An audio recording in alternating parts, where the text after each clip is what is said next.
We are live. Yay! And for the three of you that are watching this, the reason you hear Richard go, "We are live," is in the past we didn't know if we were live, and so it just gives us the it's time to go uh, speech. I am old new dude. He is. True York, Astro's newborn son. Sorry about Friday, guys. I had a sick Chihuahua. Had to take her to the vet. She had a little 4 pound dog, injured her neck, didn't want to be touched, didn't want to be moved, didn't want to walk, didn't want to eat, didn't want to do other things. So we got her some medicine. She's doing a whole lot better. So there's that. Again, I do apologize for Friday. I didn't even, it was such a stressful morning trying to find a vet. I didn't even text Richard, tell him no live stream. He called me. I'm like, oh man, dude, I completely forgot. I'm trying to get this dog in the vet. That's not the most important thing at that time. Yeah, well, again, I do apologize. So, without any further ado, we ain't talked about House of Dragon because I haven't watched the new episode. So maybe we'll talk about that later this week. But take it away, Richard. All right, Storm 57, Daenerys 5, Barristan revealed and Jorah exposed. And some really good fights from the strong Metal Loss crowd, too. Say Jordan, he exposed himself? Yeah, basically, well, sort of, yeah. And take Chris away from the wall. Yeah. Hey, Chris. Marine was... Yay. Oh, yeah. Hello. Marine was as large as Astapor and Yunkai combined. Like her sister cities, she was built of brick, but where Astapor had been red and Yunkai yellow, Marine was made with bricks of many colors. The walls were higher than Yunkai's and in better repair, studded with bastions and anchored by great defensive towers at every angle. Behind them, huge against the sky, could be seen the top of the Great Pyramid, a monstrous thing 800 feet tall, with a towering bronze harpy at its top. They just had to one up the wall at 700. I was thinking the same thing. Yeah, anyway. A harpy is a craven thing, Dario Naharis said when he saw it. She has a woman's heart and a chicken's legs. Small wonder her sons hide behind their walls. But the hero did not hide. He rode out the city gates, armored in scales of copper and jet, and mounted upon a white charger. Striped pink and white barding matched the silk cloak flowing from the hero's shoulders. The lance he bore was 14 feet long, swirled in pink and white. His hair was shaped and teased and lacquered into 2 great curling ram's horns. Back and forth he rode beneath the walls of multicolored bricks, challenging the besiegers to send a champion forth to meet him in single combat. Hello, sorry I'm late, Deck Cards. Hey, Deck Cards. Her blood riders were in such a fever to go meet him that they almost came to blows. Blood of my blood, Dany told them. Your place is here with me. This man is a buzzing fly, no more. Ignore him. He will soon be gone. Ago, Jogo, and Ricaro were brave warriors, but they were young and too valuable to risk. They kept her Khalasar together and were her best scouts, too.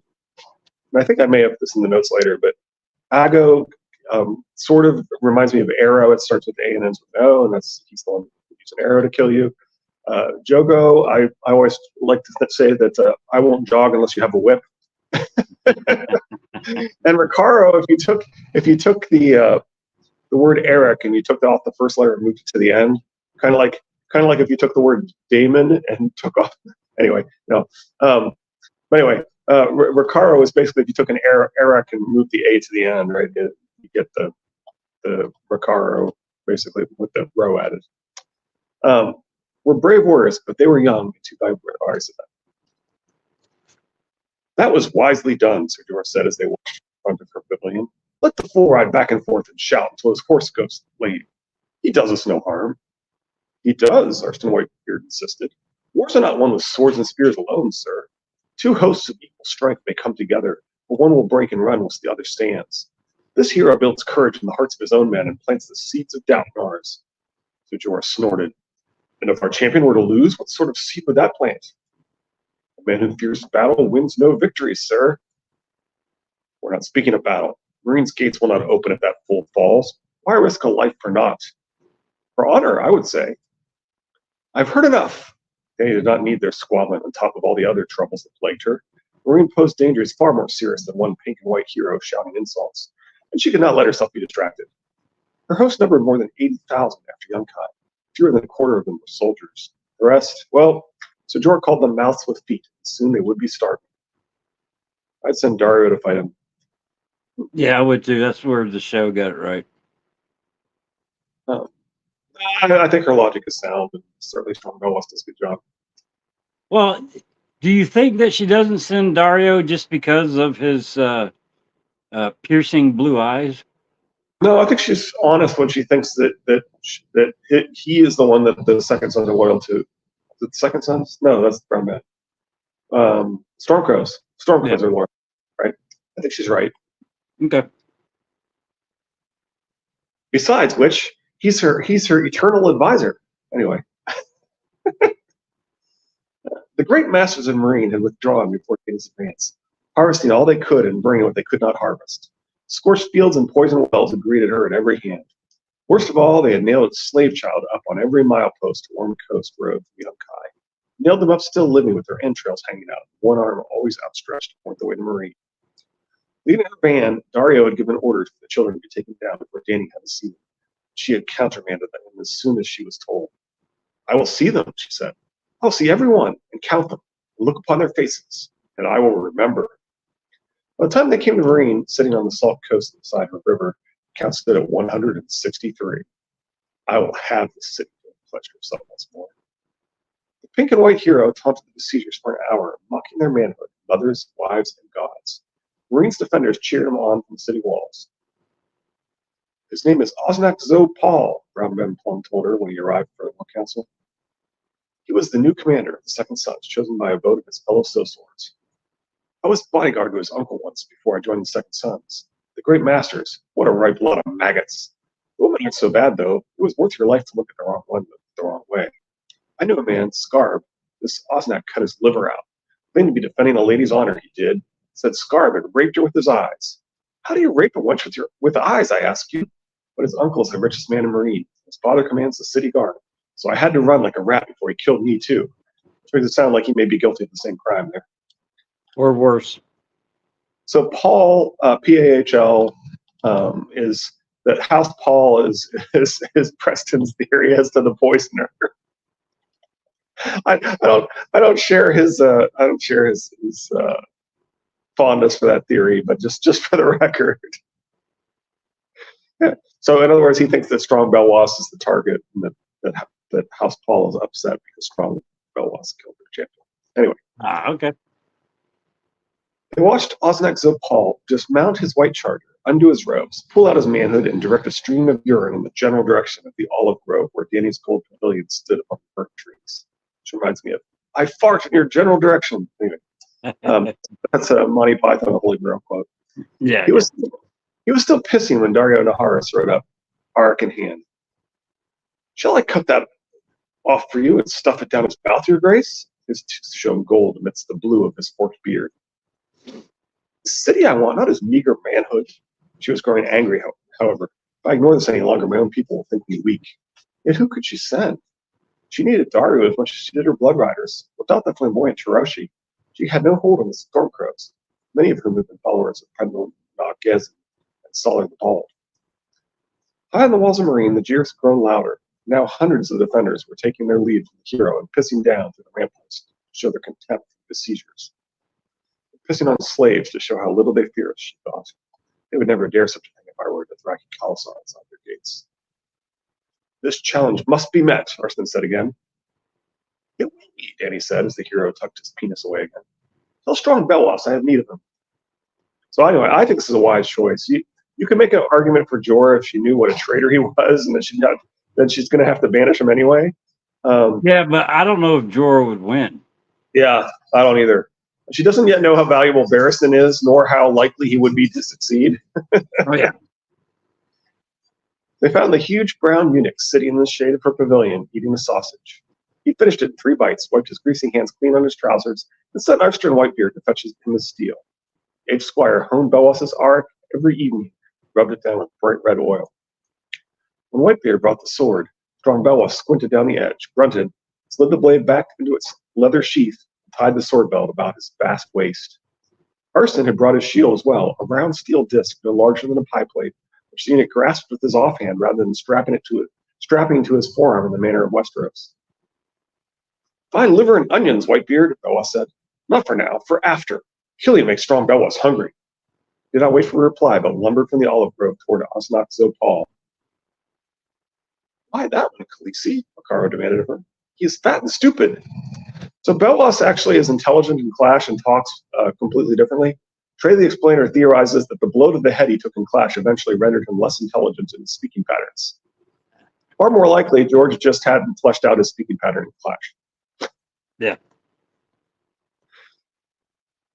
Strong Belwas was a slave here in the fighting pits.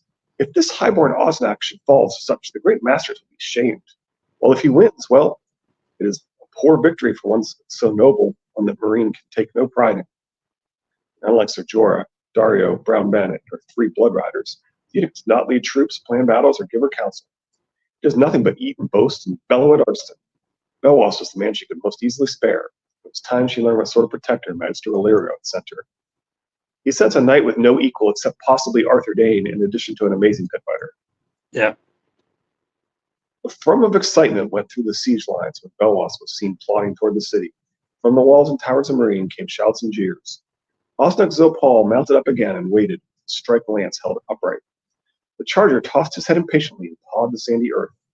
As massive as he was, the eunuch looked small beside the hero on his horse. A chivalrous man would dismount, said Arston. Osnak Zopal lowered his lance and charged. Belwas stopped with legs spread wide.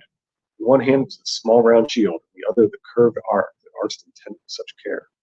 His great brown stomach and sagging chest were bare above the yellow silk sash knotted about his waist. He wore no armor but his studded leather vest, so absurdly small it did not even cover his nipples. We should have given him chainmail, Dany said, suddenly anxious. Yeah, it would only slow him, said Ser Jorah. They wear no armor in the fighting pits. It's blood the crowds come to see. Dust flew through the hooves of the white charger. Osnak thundered toward strong Belwas, his striped cloak streaming from his shoulders. The whole city of Marine seemed to be screaming him on. The besiegers' cheers seemed few and thin by comparison. The unsullied stood in silent ranks, watching with stone faces. Belwas might have been made of stone as well. He stood in the horse's path, his vest stretched tight across his broad back. Osnak's lance was leveled at the center of his chest. Its bright steel point winked in the sunlight. He's going to be impaled, she thought, as the eunuch spun sideways. And quick as the blink of an eye, the horseman was beyond him, wheeling, raising the lance. Belwas made no move to strike at him. The Pyrenees on the wall screamed even louder. What is he doing? Dany demanded. Giving the mob a show, Ser Jorah said. I love how unflappable everyone around Dany is. Osnak brought the horse around Belwas in a wide circle and dug in with his spurs and charged again. Again, Belwas waited, then spun and knocked the point of the lance aside. She could hear the eunuch's booming laughter echoing across the plain as the hero went past him. The lance is too long, Ser Jorah said. All Belwas needs to do is avoid the point instead of trying to spit him so prettily the fool should ride right over him. Osnak Zopal charged a third time. Now Dany could see plainly that he was riding past Belwas, the way a Westerosi knight might ride at an opponent in a tilt, rather than at him with a Thraki riding down a foe. Flat level ground allowed the charger to get up at good speed, but it also made it easy for the eunuch to dodge the cumbersome 14-foot lance. Marine's pink and white hero tried to anticipate this time. He swung his lance sideways at the last second to catch strong Belwas when he dodged, but the eunuch had anticipated too. This time he dropped down instead of spinning sideways. The lance passed harmlessly over his head. Suddenly Belwas was rolling and bringing the razor-sharp arc around in a silver arc. They heard the charger scream as the blade bit into his legs, and the horse was falling, the hero tumbling from the saddle. Sudden silence swept along the brick parapets of the Marine. Now it was Dany's people who were screaming and cheering. The hedge knight in a checkered cloak in the first book disgraced himself against Beric Dondarrion with a similar tactic. This is also supposed to remind us of Stannis sending his fire sorcerer advisor to kill an honorable man expecting to face his champion, and of the Blackfish with Jaime. Like we see this, these people trying to do this one champion concept, right? Yeah. Osnak leapt clear of his horse and managed to draw his sword before strong Belwas was on him. Steel sang against steel, too fast and furious for Dany to follow the blows. It could not have been a dozen heartbeats before Belwas' chest was awash in blood from the slice below his breasts. Osnak Zopal had the arc planted right between his ram's horns. The eunuch wrenched the blade loose parted the hero's head from his body with 3 savage blows to the neck. He held it up high for the Marines to see, and flung it toward the city gates and let it bounce and roll across the sand. So much for the hero of Marines, said Dario, laughing. A victory without meaning, Sir Jorah cautioned. We will not win Marine by killing its defenders one at a time. No, Dany agreed, but I'm pleased we killed this one.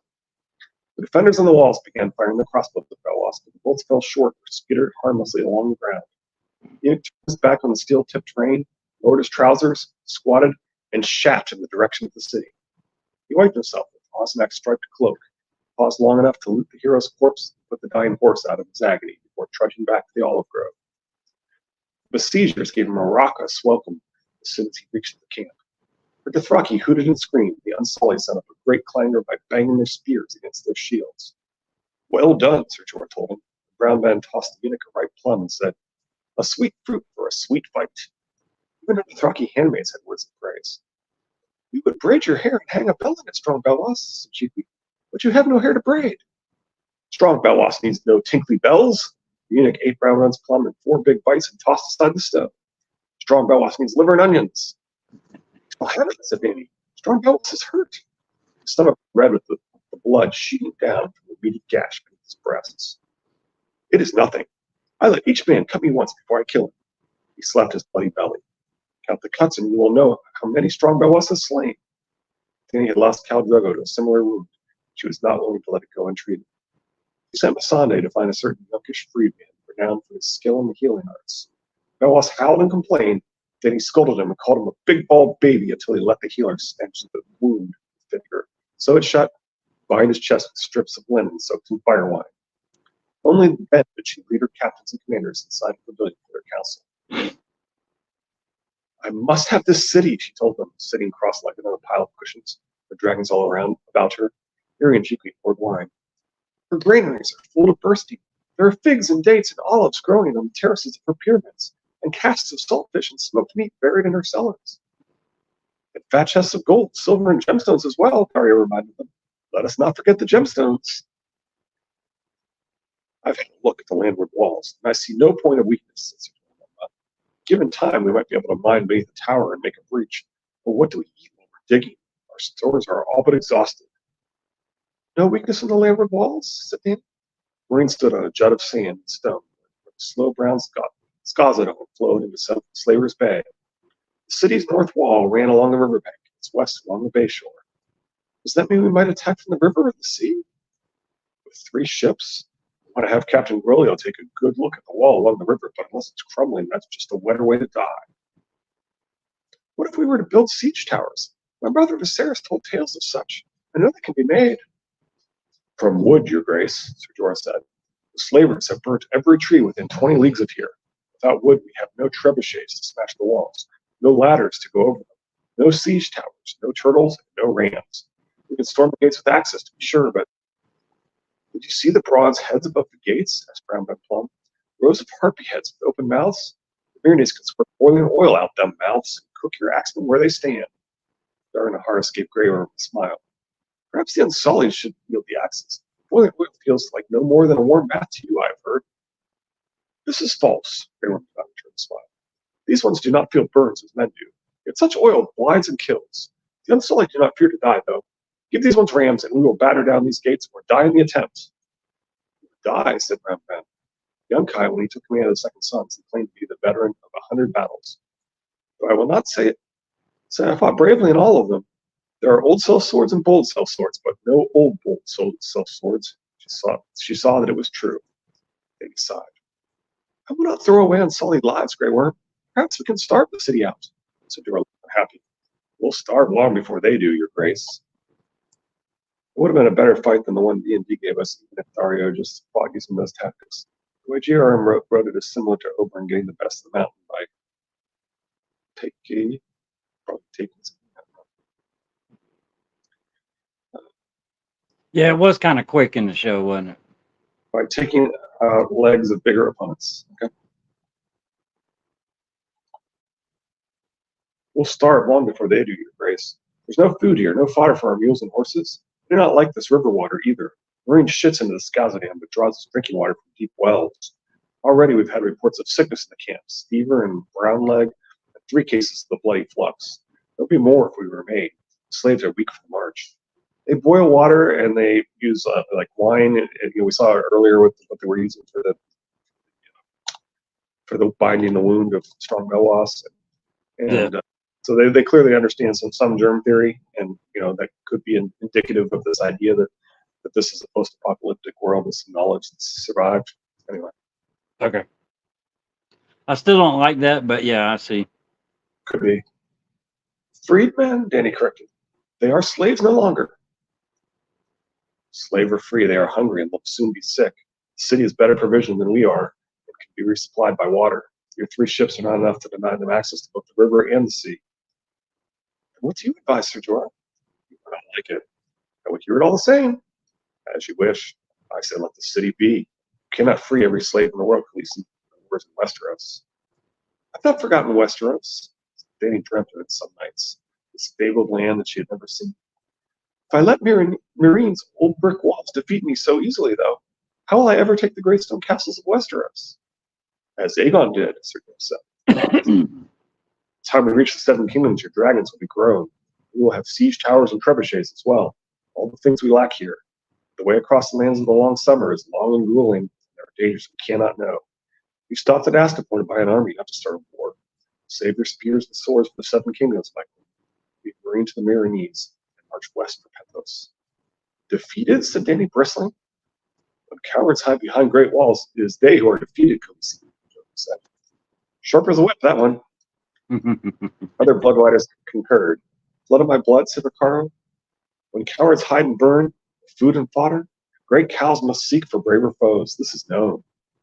Sword agrees. It is known, she pointed. It's the Sansa that does right. Not to me, Dany said. Set great store by Sir Jorah's counsel. To leave Meereen untouched was more than she could stomach. She could not forget the children on their posts, the birds tearing at their entrails, their skinny arms pulling up the coast road. Sir Jorah, you say we have no food left. If I march west, how can I feed my freedmen? You can't. I'm sorry, Khaleesi. They must feed themselves or starve. Many and more will die along the march, yes. That will be hard. There's no way to save them. We need to put this scorched earth well behind us. Dany had left a trail of corpses behind her when she crossed the Red Waste, the sight she never meant to see again. No, she said. I will not march my people off to die, my children. There must be some way into this city. I know a way. Brown Ben Plum stroked his speckled gray and white beard. Sewers. Sewers? What do you mean?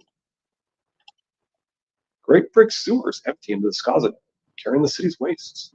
They might be a way in for a few. That was how I escaped Meereen after Scarp lost his head. Brown Ben made a face. The smell has never left me. I dream of it some nights. So Jorah looked dubious. Easier to go out than in, it would seem to me. These sewers empty into the river, you say? That would mean the mouths are right below the walls. And closed with iron gates, Brown Ben admitted. But some are rusted through, else I would have drowned in shit. Once inside, there's a long, foul climb in pitch dark through a maze of brick, where a man can lose himself forever. The filth is never lower than waist high. It can rise over your head from the stains I saw on the walls. There's things down there, too. Biggest rats you ever saw, and worse things. Nasty. Darn Horace laughed. As nasty as you when you came crawling out? If any man were fool enough to try this, every slave in Marine would smell them the moment they emerged. Brown Ben shrugged. Grace asked if there was way in, so I told her. But Ben Plum isn't going down them sewers again, not for all the gold in the 7 kingdoms. There's others want to try it, though. They're welcome. I go, Jogo, and Grey Worm all tried to speak at once, but Dany raised her hand for silence. These do not sound promising. Grey Worm would lead his unsullied down the swords if she commanded it, she knew. Blood Riders would do no less. None of them was suited to the task. But the Thraki were horsemen, and the strength of the Unsullied was discipline on the battlefield. Can I send men to die in the dark with such a slender hope? You must think on this some more. Return to your duties. The captain bowed and left her with her handmaids and her dragons. As Brown Ben was leaving, Sarian spread his pale white wings and flapped lazily at his head. One of the wings buffeted the sellsword in his face. The white dragon landed awkwardly with one foot on the man's head and one on his shoulder, shrieked, flew off again. He likes you, Ben, said Dany. And well he might, Brown Ben laughed. I have me a drop of the dragon blood myself, you know. You? Dany was startled. Plum was a creature of the free companies, an amiable mongrel. He had a broad brown face with a broken nose and a head of nappy gray hair. His Dothraki mother had bequeathed him large, dark, almond-shaped eyes. He claimed to be part Bravosi, part Summer Islander, part Ibnese, part Korik, part Dothraki, part Dornish, and part Westerosi. This was the first she had heard of Targaryen blood. She gave him a searching look and said, "How could that be?" "Well," said Brownbread, "there was some old plum in the Sunset Kingdoms who wed a dragon princess. My grandma told me the tale. He lived in King Aegon's day." "Which King Aegon?" Dany asked. "5 Aegons have ruled in Westeros. Her brother's son would have been the 6th. The usurper's men dashed his head against the wall. 5 were there. Well, that's a confusion. I could not give you a number, my queen. This old plum was a lord, though. Must have been a famous fellow in his day, talk of all the land. Thing was, begging your royal pardon, had himself a cock 6 foot long. Tyrion will explain the 6 feet under reference and Aegon IV. The three bells in Dany's braid tinkled when she laughed. "You mean inches, I think." "Feet," Brownband said firmly. "If it was inches, who'd want to talk about it now, Your Grace?" He giggled like a little girl. "Did your grandmother claim she'd actually seen this prodigy?" "That the old crone never did. She was half Ibnese and half Cork. Never been to Westeros. My grandfather must have told her. Some Dothraki killed him before I was born." "And where did your grandfather's knowledge come from?"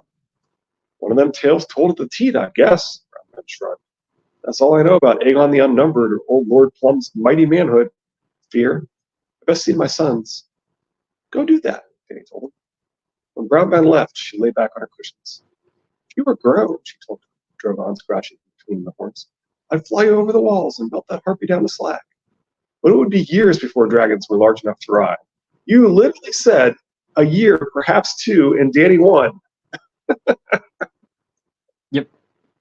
Look, these dragons shrunk and gotten younger. Oh, wait, that was just. And Jorah just said that her dragons would be large enough to use against Once the they got Westerosi. yeah. This one is the one that's out of place. It doesn't fit with everything else. But I think George was. George would argue, well, unreliable narrator, yada yada yada. But he likes to keep his options open as to whether they were going to require growing or not. So he kind of planned. Yeah. When they are, who shall ride them? Dragon has 3 heads, but I have only one. She thought of Dario. If ever there was a man who could break the woman with his eyes. To be sure, she was just as guilty. Then he found himself stealing looks at the Tyroshi when her captains came to council. Sometimes at night she remembered the way his gold tooth glittered when he smiled. That in his eyes, his bright blue eyes. On the road from Yunkai, Dario had brought her a flower or sprig of some plant. Every evening he made his report. "Help her learn the land," he said. "Wasp willow, dusky roses, wild mint, lady's lace, dagger leaf, broom, prickly bend, harpies, gold. He tried to spare me the sight of the dead children, too. He should not have done that, but he meant it kindly.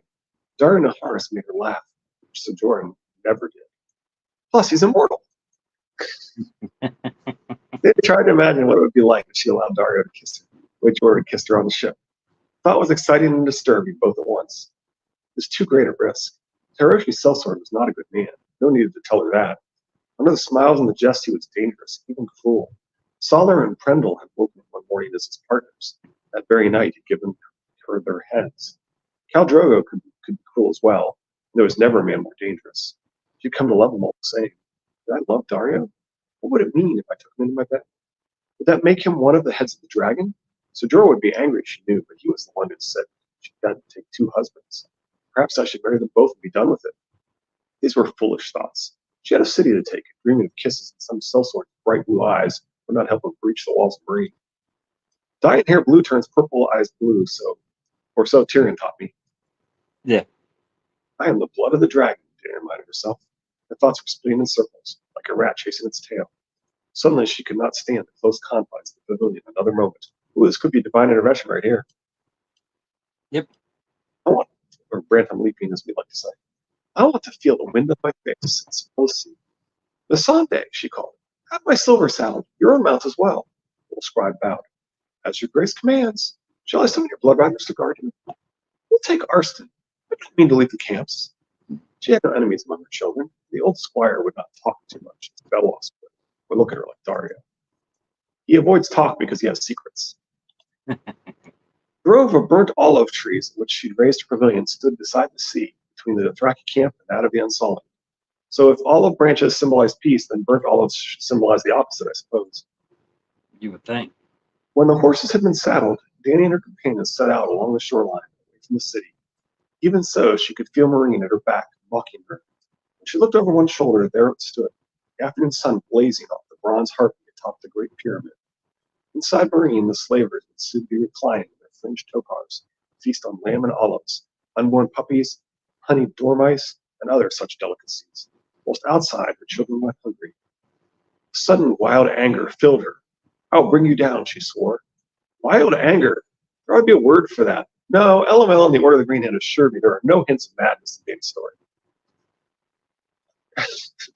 Anyway, as they rode past the stakes and pits that surrounded the eunuch encampment, Dany could hear Grey Worm and his sergeants running one company through a series of drills with shields, short sword, and heavy spear. Another company was bathing in the sea, clad only in white linen breechcloths. The eunuchs were very clean, she noticed. Some of her sellsword smelled as if they had not washed or changed their clothes since her father lost the Iron Throne. The Unsullied bathed each evening, and if they marched all day. If no water was available, they cleaned themselves with sand the Dothraki way, so they cleansed themselves. The eunuchs knelt as she passed, raising clenched fists to their breasts. Dany returned the salute. The tide was coming in, and the surf foamed about the feet of her silver.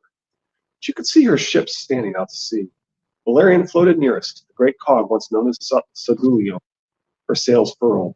Further out were the galleys Meraxes and Vagar, formerly Joseph's Prank and Summer Sun. I tried to look up these things and figure out what they meant one time, but I forgot it. Really all that intriguing. All right. They were Magister Illyrio's ships, truth, not hers at all. And yet she'd given them new names with hardly a thought. Dragon names and more. In old Valyria, before the Doom, Valerian, Meraxes, and Vagar had been gods. Why discuss these wooden ships made of wood? South of the ordered realm of stakes, pits, drills, and bathing eunuchs were the encampments of her freedmen. Far noisier and more chaotic place. Dany had armed the former slaves as best she could with weapons from Astapor and Yunkai. And Sejora had organized the fighting men with 4 strong companies, and she saw no one drilling here. Past a driftwood fire where 100 people had gathered to roast the carcass of a horse. She could smell the meat and hear the fat sizzling as the spit boys turned, but the sight only made her frown. Children ran behind their horses, skipping and laughing. Instead of salutes, voices called to her on every side in babbled tongues. Some of the freedmen greeted her as mother, while others begged for boons or favors. Some prayed for strange gods to bless her. Some asked her to bless them instead. She smiled at them, turning right and left, touching their hands when they raised them, letting those who knelt reach up to touch her stirrup or her leg. Many of the freedmen believed there was good fortune in their touch. It helps give them courage. Let them touch me, she thought. These are hard trials. There are hard trials yet ahead. Dany had stopped to speak to a pregnant woman, one of the mother of dragons, sitting with baby, when someone reached up and grabbed her left wrist. Turning, she noticed a tall, ragged man with a shaved head and a sunburned face. "Not so hard," she started to say, but before she could finish, he yanked her bodily from the saddle. The ground came up and knocked the breath from her as her silver whinnied and backed away. Stunned, Dany rolled to her side and pushed herself under one elbow. Then she saw the sword. "There's the treacherous sow," he said. "I knew you'd come to get your feet kissed one day." His head was bald as a melon, his nose red and peeling. She knew that voice in those pale green eyes. "I'm going to start by cutting off your teats." Dany was dimly aware of Missandei shouting for help. A freedman edged forward, but only a step. One quick slash and he was on his knees, blood running down his face. Nero wiped his sword on his breeches. "Who's next?" "I am." Arstan Whitebeard leapt from his horse and stood over her, the salt wind riffling through his snowy hair, both hands on his tall hardwood staff. "Grandfather," Nero said, "run off before I break your stick in two and bugger you with it." The old man, faced with one end of the staff, pulled it back and whipped the other end about faster than Dany would have believed. The Titan's bastard staggered back into the surf, spitting blood and broken teeth out of his mouth. Whitebeard put Dany behind him. Nero slashed at his face. The old man jerked back, cat quick. The staff thumped Nero's ribs, sending him reeling. Arstan splashed sideways, parried a looping cut, danced away from a second, checked a third mid-swing. Moves were so fast she could hardly follow. But Sandy was pulling Dany to her feet. She heard a crack. She thought Arstan's staff had snapped until she saw the jagged bone jutting from Nero's calf. As he fell, the Titan's bastard twisted and lunged, sending his point straight at the old man's chest. Whitebeard swept the blade aside almost contemptuously and smashed the other end of the staff against the big man's temple. Mira went sprawling, blood bubbling from his mouth as the waves washed over him. A moment later, the freedmen washed over him too, knives and stones and angry fists rising and falling in a frenzy. Of course, this is almost exactly the same as the prologue to A Game of Thrones. My preferred interpretation is that the Kingsguard or others to tell us the original seven are undead. Okay. Any thoughts on that? Not really. Yeah, I figured you probably agreed for the most part. But anyway. Yeah. If I couldn't think of anything to add or to say Yeah, different. I guess I would say that we've often pointed out that the others lines are often on people who are sworn to sort of sacrifice their own free will to serve somebody above them, somebody else. And, Yeah. most we see that Kingsguard have kind of done that, right? And that's sort of one of the criticisms of the honor system of Westeros is that it is not the highest order of morality to give up your own freedom to be loyal to someone else, right? But that's not actually the ultimate achievement of human honor, is to be loyal to somebody else and to sacrifice your own morality. Anyway. Now, would that be to possibly say that the others the White Walkers that we see in the prologue, there's literally a great other somewhere, right? That the others themselves, by the same logic, that with the way we always see that the people who are others are people who have basically surrendered their morality to somebody else, sworn their service to someone else.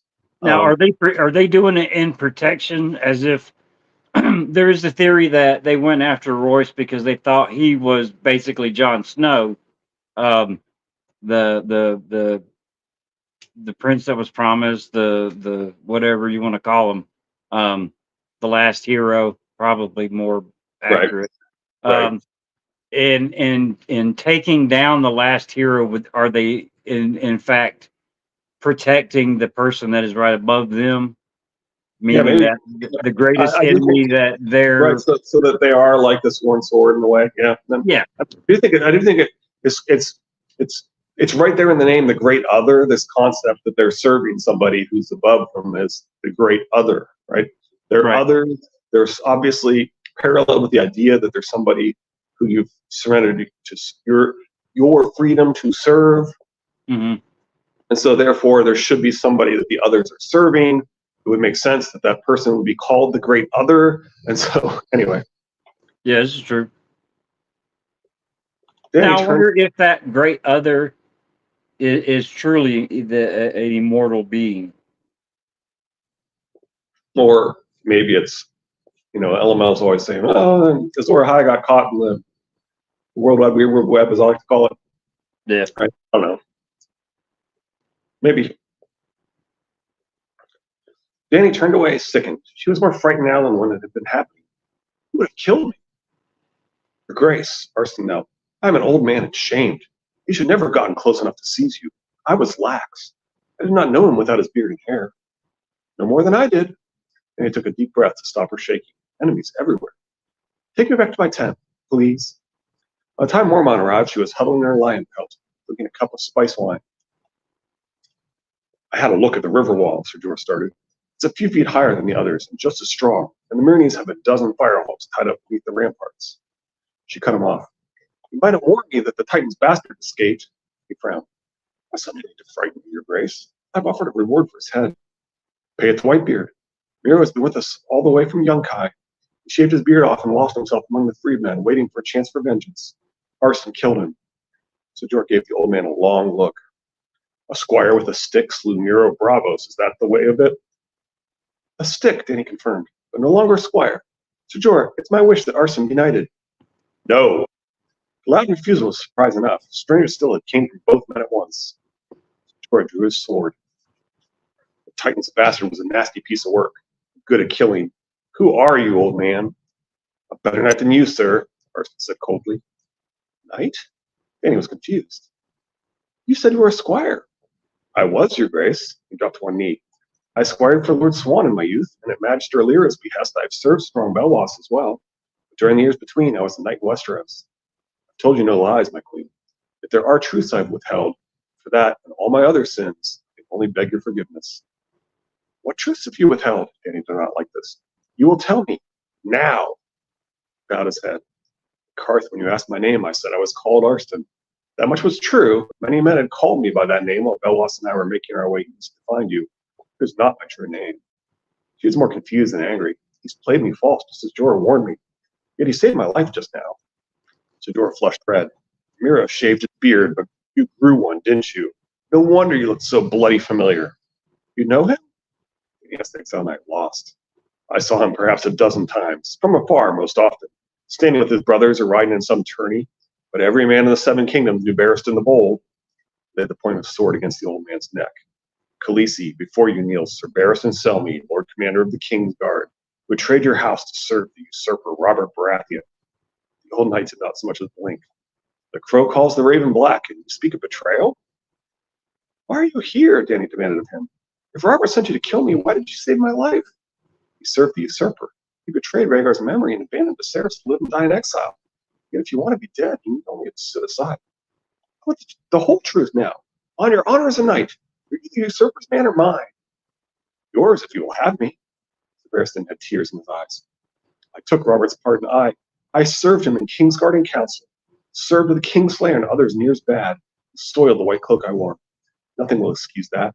I might be serving in King's Landing still if the vile boy upon the Iron Throne had not cast me aside. It shames me to admit. When he took the cloak that the white bull had draped about my shoulders and sent men to kill me that self-same day, it was as though he'd ripped a caul off my eyes. That was when I knew I must find my true king and die in his service. I can grant that wish, Sir Jorah said darkly. Quite, said Dany. I'll hear him out. It may be that I must die a traitor's death, Sir Barristan said. If so, I should not die alone. Before I took Robert's pardon, I fought against him on the Trident. You were on the other side of that battle, Mormont, were you not? Now wait for an answer. Grace, I'm sorry I misled you. It was the only way to keep the Lannisters from learning that I had joined you. You were watched, as your brother was. Lord Varys reported every move that Viserys made for years. Whilst I sat in the small council, I heard 100 such reports. Since the day you wed Khal Drogo, who's been an informer by your side, selling your secrets, traded whispers to the spider for golden promises. Truth will be exposed by... cannot mean. You're mistaken. Dany looked at Sir Jorah Mormont. Tell him he's mistaken. There's no informer. Sir Jorah, tell him. We crossed the Dothraki Sea together in the Red Waste. Heart fluttered like a bird in a trap. Tell him, Jorah. Tell him how he got it wrong. The others take you, Selmy. Jorah flung his longsword to the carpet. Khaleesi, it was only at the start, before I came to know you, before I came to love. Do not say that word. She backed away from him. How could you? What did the usurper promise you? Gold? Was it gold? Undyne said she would be betrayed twice more, once for gold and once for love. Tell me what you were promised. Varys said, I might go home, bowed his head. I was going to take you home. The dragon sensed her fury. Viserion roared and smoke rose gray from his snout. Drogon beat the air with black wings, and Rhaegal twisted his head back and belched flame. She'd say the word burn the two of them. Was there no one she could trust? No one to keep her safe? Are all the knights of Westeros so false as you two? Get out before my dragons roast you both. What does roast liar smell like? As foul as Brown Ben's sewers? Go! Sort of associates their lies and betrayal with Brown Ben and also associates them with the smell of the sewers. Yeah. So Barristan rose stiff and slow. For the first time. Now we know why he's called Brown Ben. Yeah. Where shall we go, your grace? To hell, to serve King Robert. And he felt hot tears in her cheeks. Drogon screamed, lashing his tail back and forth. The others can have you both. Go away forever, both of you. The next time I see your faces, I'll have your traitors' heads off. She did not say the words, though. They betrayed me, but they saved me. They lied. You go, my bear, my fierce, strong bear. What will I do without him? The old man, my brother's friend. You go. Where? Then she knew. Up next, Storm 58, Tyrion 7. Are you calling me a monster? He's sending the men that were full of shit into the shit. Yep. And notice that there's no actual words that ever imply that. We're supposed to realize that she's doing the opposite of what her plan was, which was to not use the swords because they were too dangerous, right? And similarly, all the chapters are like that. There is no chapter where somebody says, I'm going to do it this way, and then they do it this way. I do think that's part of why the House of the Dragon has had to stretch things to to unreal lengths for a twist at the end, because they're trying to model their episodes after the way George writes chapters, right?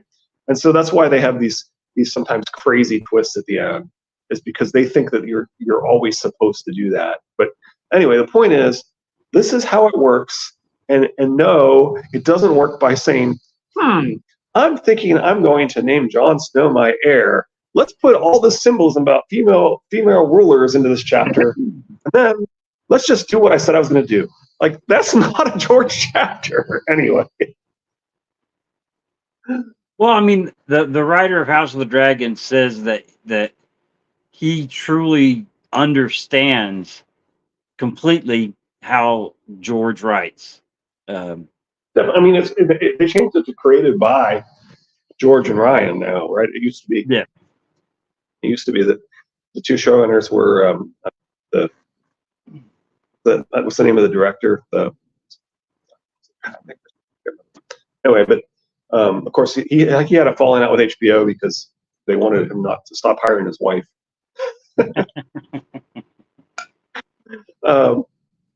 But he kind of tried to keep on relatively good terms as he left. Kills it. It's a pass mix, something like that. Anyway. I don't remember his name. Something along those lines.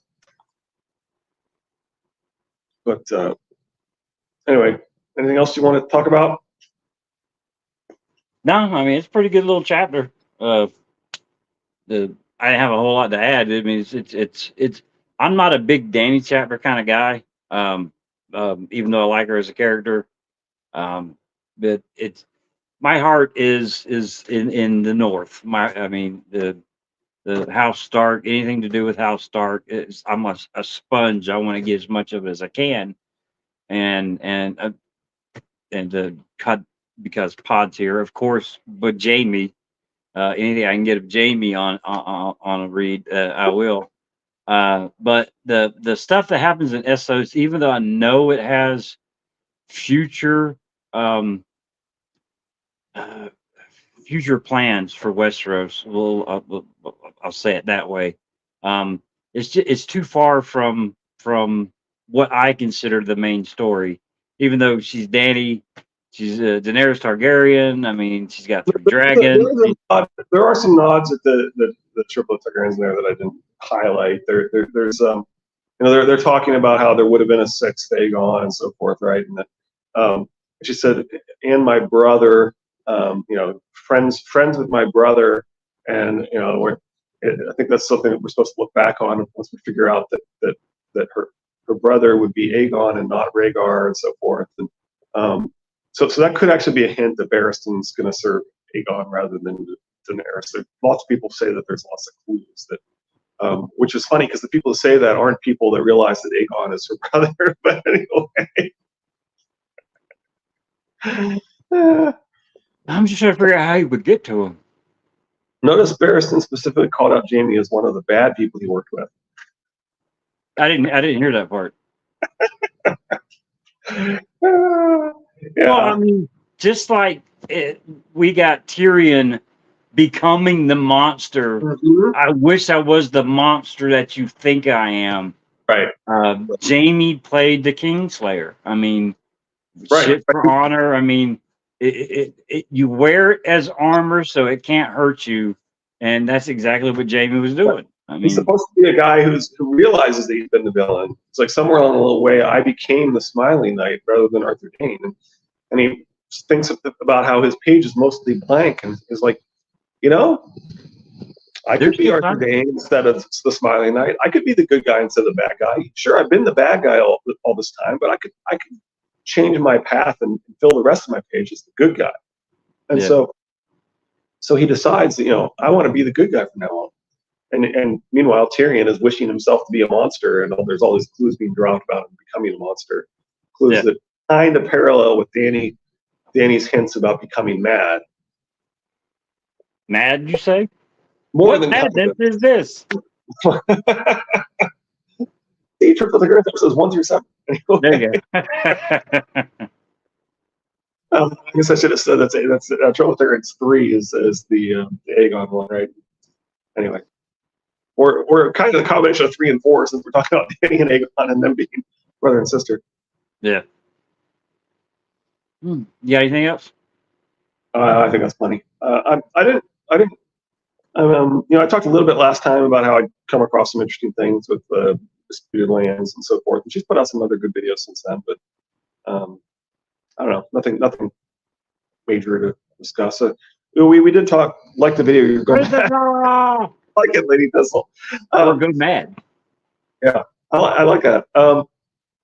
Yeah, I mean, we've talked before that it's hard not to be somewhat optimistic about whatever is going on with the Burlington bar. Yeah, I know. It's hard not to be a little bit optimistic that was some sort of positive update. Now, it doesn't mean that he's actually got it done and going to announce it at Worldcon, but maybe we won't know that he doesn't until Worldcon's done. Like I said a week ago, there have still been those little things here or there over the last 8 months. I guess some hope.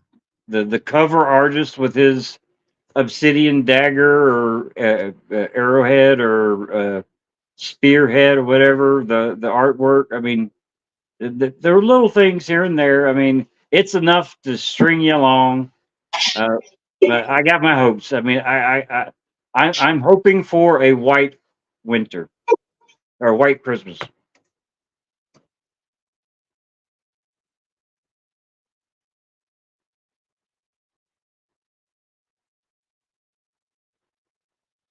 You're talking to Sammy, aren't you? I am. I was reading your lips, man. Stop it, Sammy. Stop it, Sammy. They're barking a little there. Yeah.